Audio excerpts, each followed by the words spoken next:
जगी रहे। आरज़ू है यही कि तेरी गोद में बाबा हंसती हर एक जिंदगी रहे। तार मन की तुम्हीं से जुड़ी ही रहे। आत्म ज्योति सभी की जगी ही रहे। आरज़ू है यही कि तेरी गोद में बाबा हंसती हर एक जिंदगी रहे। तार मन की तुम्हीं से जुड़ी रहे।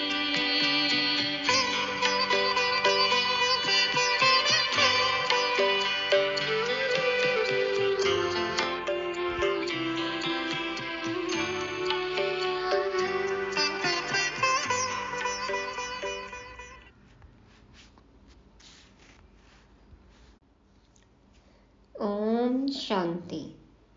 सभी चीयरफुल, केयरफुल, कंबाइंड रूपधारी आत्माओं को गॉडली मॉर्निंग। हम बाबा के पास क्यों आए हैं? अपना लक्ष्य याद है? सिर्फ मछली की आंख दिखती है या कुछ और भी? बुद्धि में सिर्फ एक बाबा है या बुद्धि योग कहीं और भी है? चेक करना है। और जिस काम के लिए आए हैं सिर्फ और सिर्फ वही करना है। हमारा ध्यान कहीं भी भटका तो हम अटक जाएंगे, भटक जाएंगे, लटक जाएंगे, मुसीबत में फंस जाएंगे। कौन है हम? अर्जुन। तो सिर्फ याद रहे अपना लक्ष्य और धारण करें लक्ष्य अनुसार लक्षण। तब हम पहुंचेंगे निराले न्यारे वैकुंठ में। और ये पैगाम हमें सबको देना है। आज ब्रह्मा बाबा भी अपना अनुभव सुनाते हैं। कैसे हम हर समय बाबा को याद कर सच्ची कमाई करें, जानने के लिए सुनते हैं आज 2 जुलाई 2024 की मधुर वाणी। दो, कौन दो? आप और बाप। बाबा बोले, मीठे बच्चे, तुम यहाँ याद में रहकर पाप दग्ध करने के लिए आए हो, इसलिए बुद्धि योग निष्फल न जाए, इस बात का पूरा ध्यान रखना है। बाबा हमें याद दिला रहे हैं कि मीठे बच्चे, तुम यहाँ किस लिए आए हो? याद में रहकर पाप दग्ध करने के लिए आए हो, इसलिए बुद्धि योग निष्फल न जाए। माना बुद्धि इधर उधर कहीं न जाए ताकि उसका कोई फल न हो, व्यर्थ चला जाए, ऐसा नहीं। बाबा कहते हैं बुद्धि योग निष्फल न जाए। बुद्धि योग एक बाबा में लगा रहेगा तो उसका रिजल्ट मिलेगा, सफलता मिलेगी, फल मिलेगा कि हमारे पाप दग्ध होंगे, विकर्म विनाश होंगे। बाबा कहते हैं इस बात का पूरा ध्यान रखना है, कहीं भी हमारा समय मन बुद्धि व्यर्थ न जाए। हर पल हर सेकंड बाबा को याद करना है, कमाई करनी है, विकर्म विनाश करने हैं। प्रश्न, कौन सा सूक्ष्म विकार भी अंत में मुसीबत खड़ी कर देता है? छोटी सी कौन सी बात भी अंत में मुसीबत खड़ी कर सकती है? बाबा उत्तर में कहते, अगर सूक्ष्म में भी हवच का विकार है, माना लालच है, लोभ है, कोई चीज़ हवच के कारण इकट्ठी करके अपने पास जमा करके रख दी तो वही अंत में मुसीबत के रूप में याद आती है। इसलिए बाबा कहते, बच्चे अपने पास कुछ भी न रखो। हवच कहते हैं मतलब जैसे ज़रूरत नहीं है, फिर अनावश्यक रूप से खाली इकट्ठा किए जा रहे हैं, हवच के कारण, लालच के कारण। चीज़ों की ज़रूरत नहीं है। बाबा कहते हैं ऐसे इतना सामान, इतना पदार्थ इकट्ठा हो जाएगा तो अंत में फिर ध्यान आएगा। शरीर छोड़ने का समय जब आएगा तो बुद्धि उस सामान में ही अटक जाएगी। इसलिए बाबा कहते हैं अपने पास कुछ भी न रखो। तुम्हें सब संकल्पों को भी समेटकर बाप की याद में रहने की टेव डालनी है। हाँ, आदत डालनी है कि सब संकल्पों को भी समेटकर क्या करना है? सिर्फ बाप की याद में रहना है। इसलिए देही अभिमानी बनने का अभ्यास करो। तो एक तो हुई सामान की बात, पदार्थ की बात, स्थूल की बात। उसी तरह से बहुत सारे संकल्प होंगे, विचार होंगे, थॉट्स चलते रहेंगे। तो बाबा कहते हैं सूक्ष्म से भी हमें ऊपर उठना है ना। अनावश्यक विचारों को, संकल्पों को भी समेट लेना है। और आदत कौन सी डालनी है कि सिर्फ बाबा को ही याद करें, बाबा के बारे में ही संकल्प चले। इसके लिए हमें देही अभिमानी बनने का अभ्यास करना है। तो अब आसपास देखें, स्थूल और सूक्ष्म जो कुछ भी है हमारे अंदर, बाहर, आसपास, सबको अब समेटने का समय आ गया है ना। यदि हम इतना सामान खुद भी छोड़कर जाएंगे तो जो बाद में समेटा करेंगे वो भी कहेंगे कि अरे क्या क्या इकट्ठा करके रखा था। तो स्थूल चीज़ें भी समेटनी हैं और सूक्ष्म तो अंदर क्या क्या भरा हुआ है वो भी अब सबको समेट लेना है। ओम शांति। बच्चों को रोज रोज याद दिलाते हैं देही अभिमानी बनो, क्योंकि बुद्धि इधर उधर जाती है। अज्ञान काल में भी कथा वार्ता सुनते हैं तो बुद्धि बाहर भटकती है, यहाँ भी भटकती है। इसलिए रोज रोज कहते हैं देही अभिमानी बनो। वह तो कहेंगे हम जो सुनाते हैं उस पर ध्यान दो, धारण करो। शास्त्र जो सुनाते हैं वह वचन ध्यान पर रखो। यहाँ तो बाप आत्माओं को समझाते हैं तुम सब स्टूडेंट देही अभिमानी होकर बैठो, आत्माभिमानी होकर बैठो। शिव बाबा आते हैं पढ़ाने के लिए। ऐसा कोई कॉलेज नहीं होगा जहाँ समझेंगे शिव बाबा पढ़ाने आते हैं। ऐसा स्कूल होना ही चाहिए पुरुषोत्तम संगम युग पर। स्टूडेंट बैठे हैं और यह भी समझते हैं परम पिता परमात्मा आते हैं हमको पढ़ाने, शिव बाबा आते हैं हमको पढ़ाने। पहली पहली बात समझाते हैं तुमको पावन बनना है तो मामेकम याद करो। परंतु माया घड़ी घड़ी भुला देती है, इसलिए बाप खबरदार करते हैं। कोई को समझाना है तो भी पहली पहली बात समझाओ कि भगवान कौन है। भगवान जो पतित पावन दुख हरता सुख करता है वह कहाँ है। उनको याद तो सब करते हैं। जब कोई आफतें आती हैं कहते हैं हे भगवान रहम करो।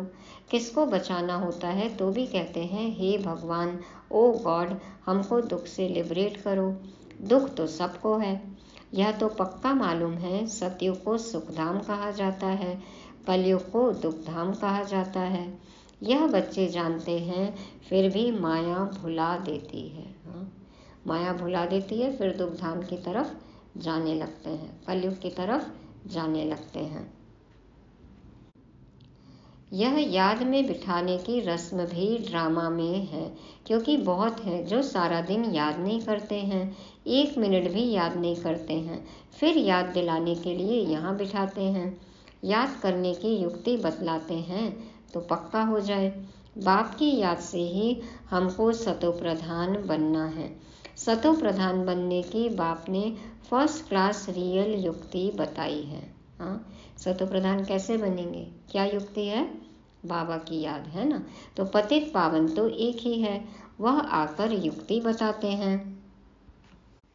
तो बाबा हमें युक्ति बताते हैं। बाबा कहते हैं यहाँ तुम बच्चे शांति में तब बैठते हो जबकि बाप के साथ योग है। अगर बुद्धि का योग यहाँ वहाँ गया तो शांत में नहीं है, गोया अशांत है। बाबा से कनेक्शन होगा तो ही शांत रह सकते हैं। जितना समय यहाँ वहाँ बुद्धि योग गया वह निष्फल हुआ, क्योंकि पाप तो कटते नहीं। भल बैठे हैं लेकिन बुद्धि इधर उधर जा रही है तो उसका कोई अर्थ ही नहीं निकला, कोई फल ही नहीं मिलेगा, शांति का अनुभव ही नहीं होगा, विकर्म विनाश होंगे ही नहीं, तो निष्फल हो गया, वो समय वेस्ट हो गया। समय व्यर्थ, संकल्प व्यर्थ गया। इसलिए बाबा कहते हैं कि बुद्धि योग और इधर उधर कहीं भी न जाए, एक बाबा में ही लगी रहे। समय, श्वास, संकल्प सफल करना है, विकर्म विनाश करने हैं, पाप दग्ध करने हैं।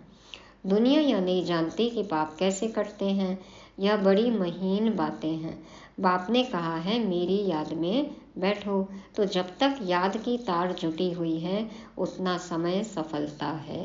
तार मन के बाबा से जुड़े रहे तो सफलता है, तार ढीला है, याद नहीं है तो फिर बाबा कहते हैं कि वो समय बर्बाद, वेस्ट, व्यर्थ, निष्फल।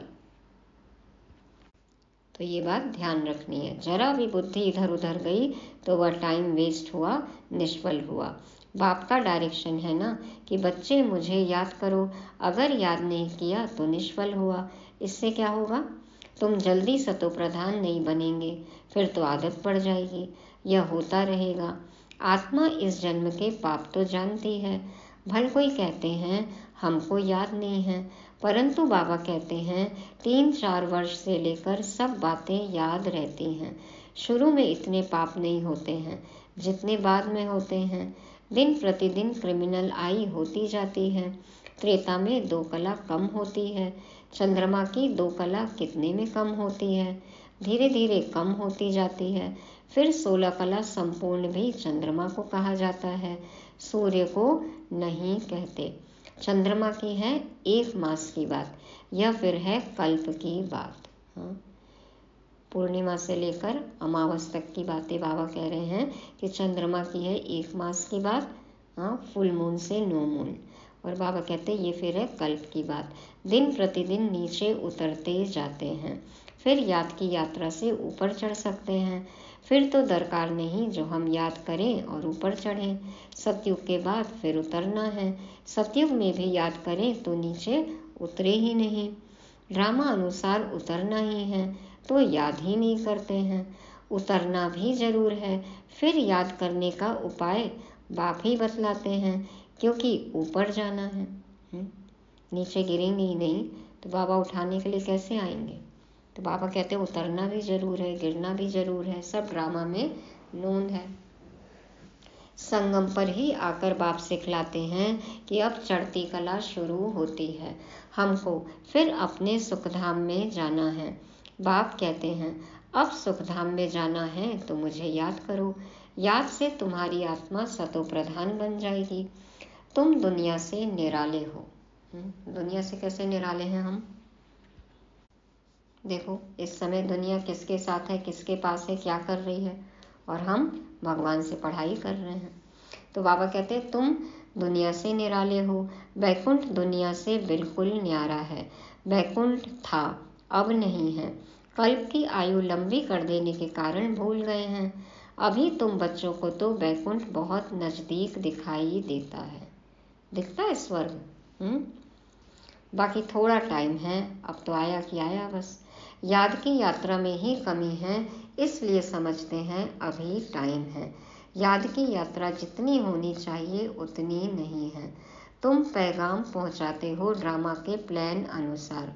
कोई को पैगाम नहीं देते हैं तो गोया सर्विस नहीं करते हैं।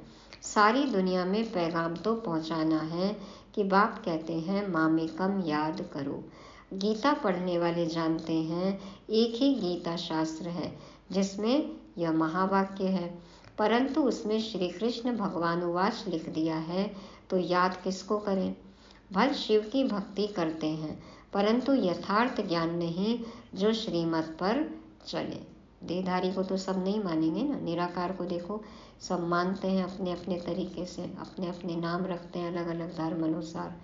तो बाबा कहते हैं भल शिव की भक्ति करते हैं परंतु यथार्थ ज्ञान नहीं जो श्रीमत पर चले।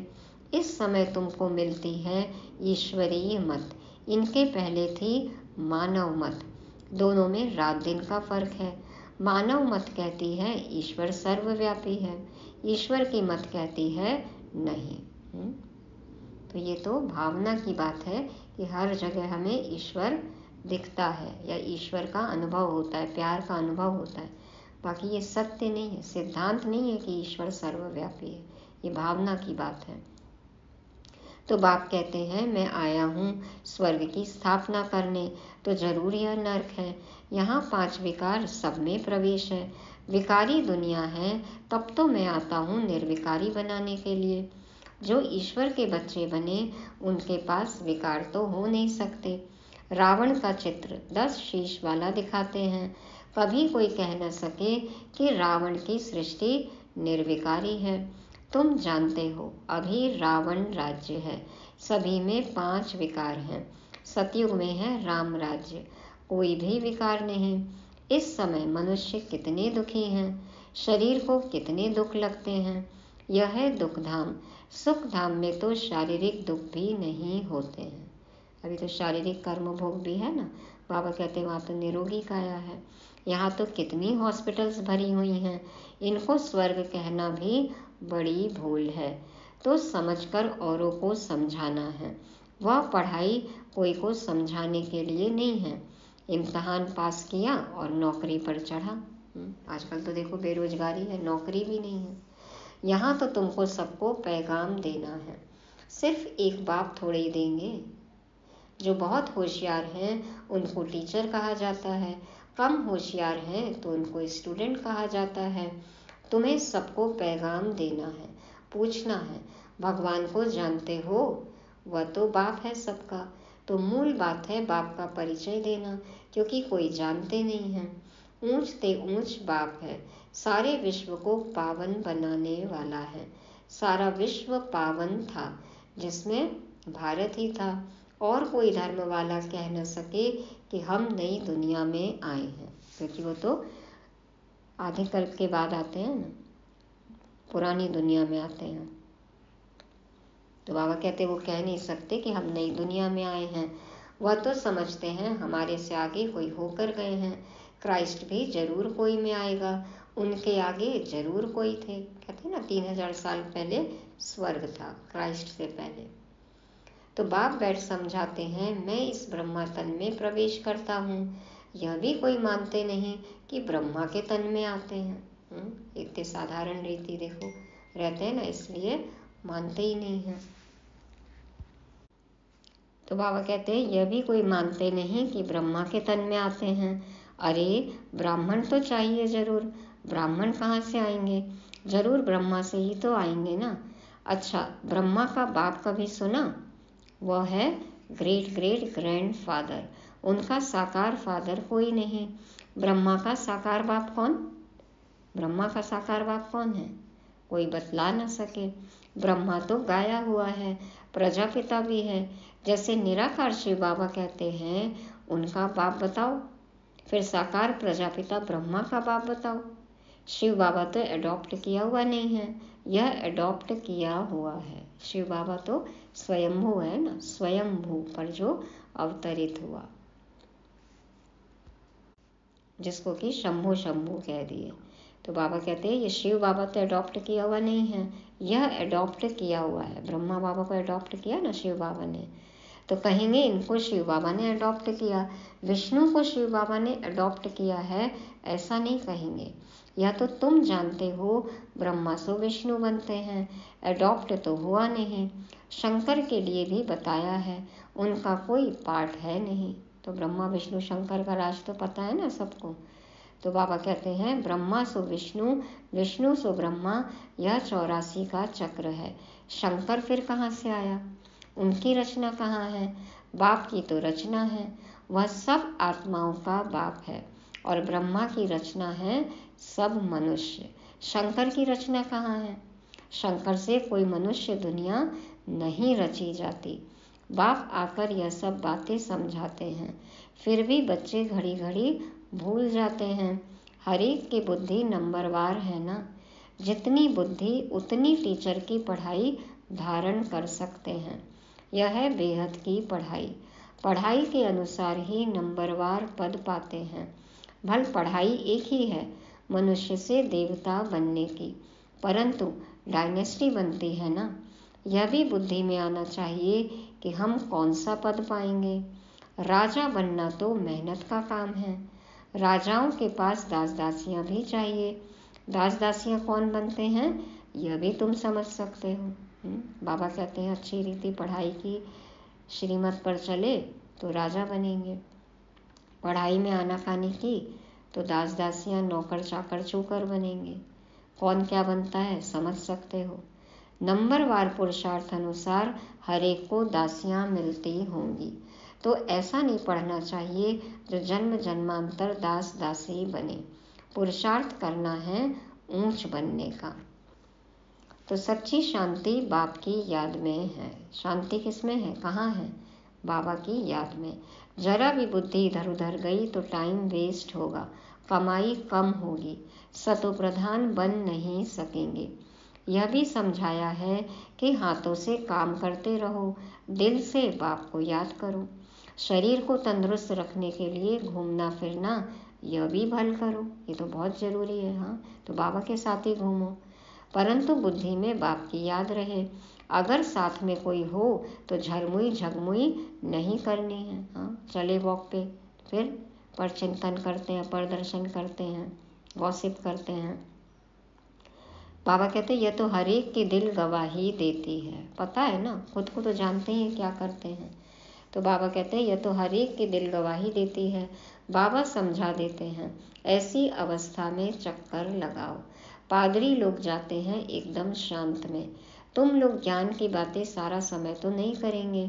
फिर जबान को शांत में लाकर शिव बाबा की याद में रेस करनी चाहिए। देखो, बाबा को भी पता है कि सारे टाइम तो ज्ञान चर्चा या मुरली के पॉइंट पर आप बातें नहीं कर सकते, मनन चिंतन नहीं करते हो।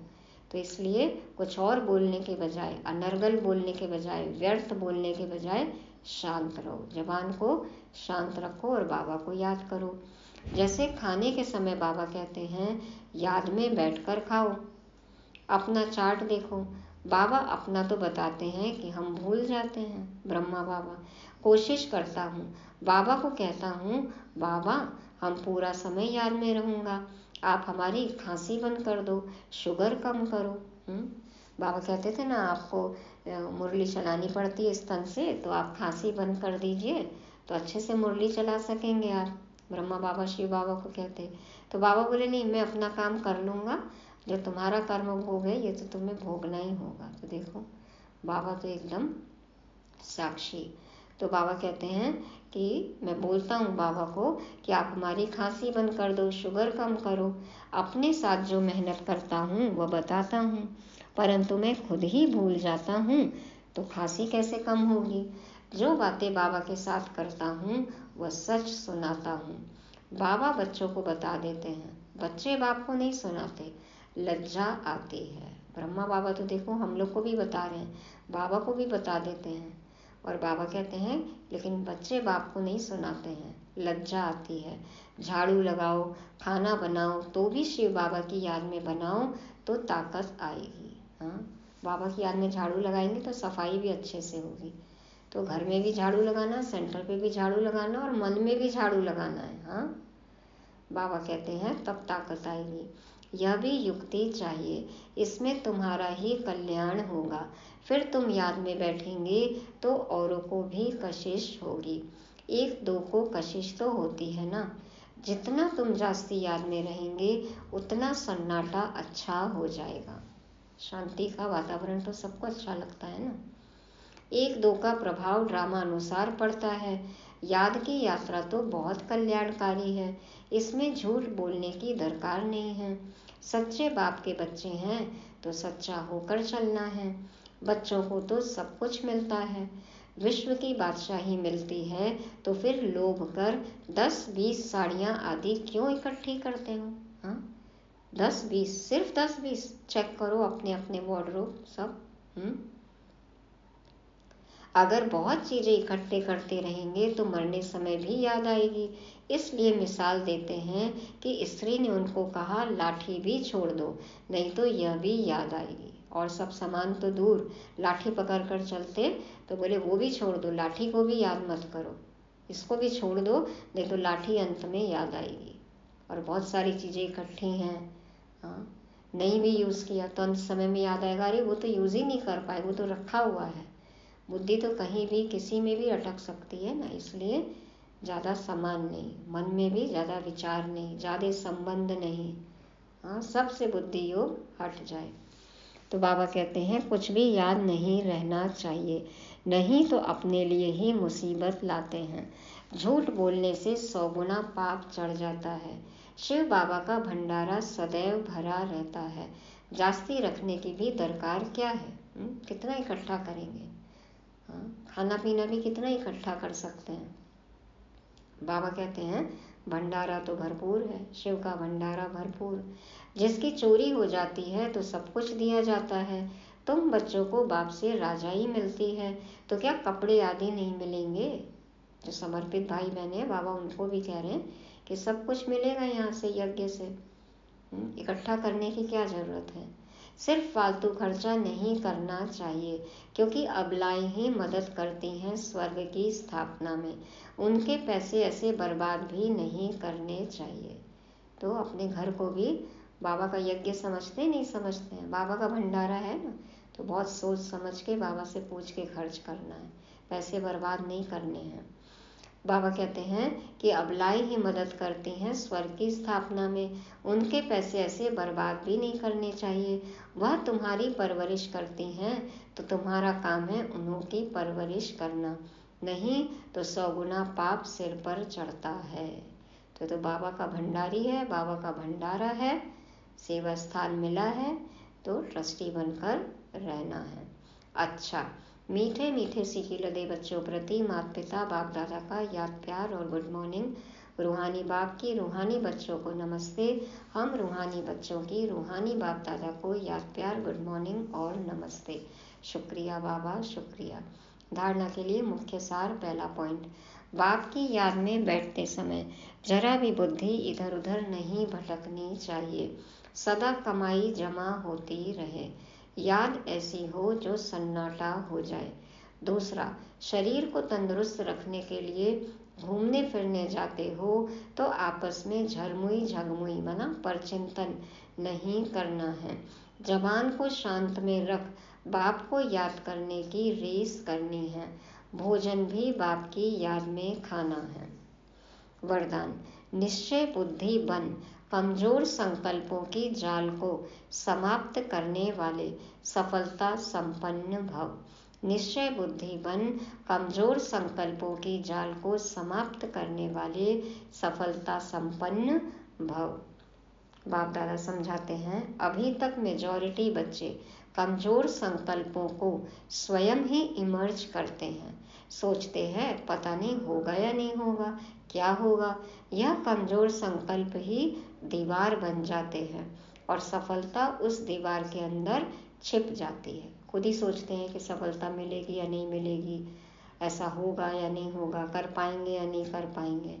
तो बाबा कहते हैं ये कमजोर संकल्प खुद ही इमर्ज करते हैं।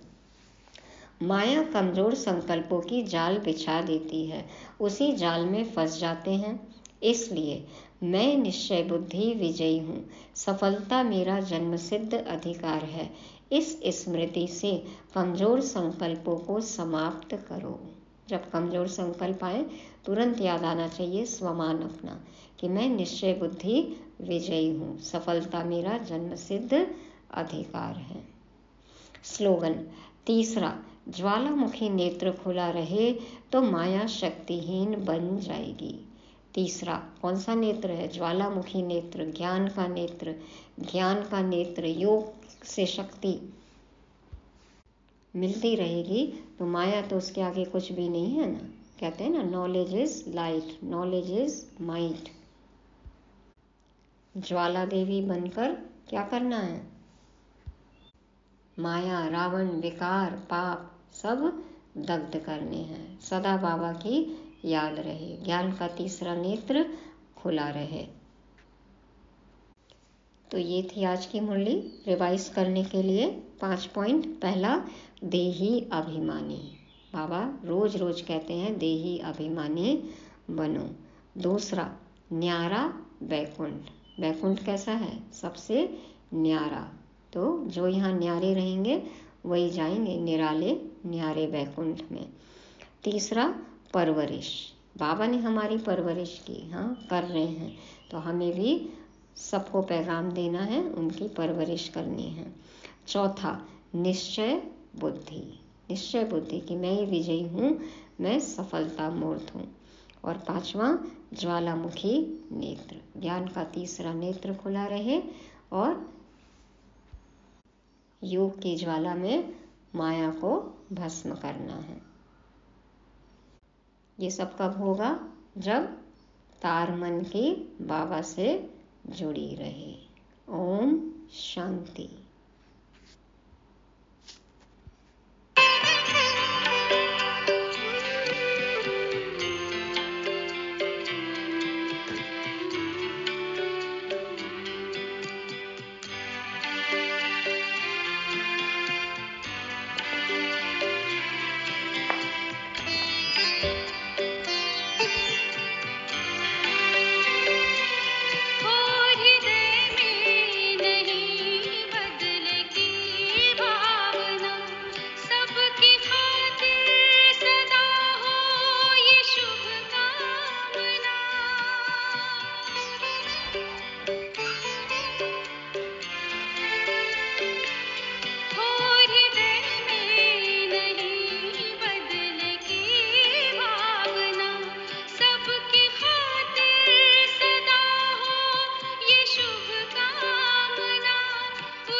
विश्व सारा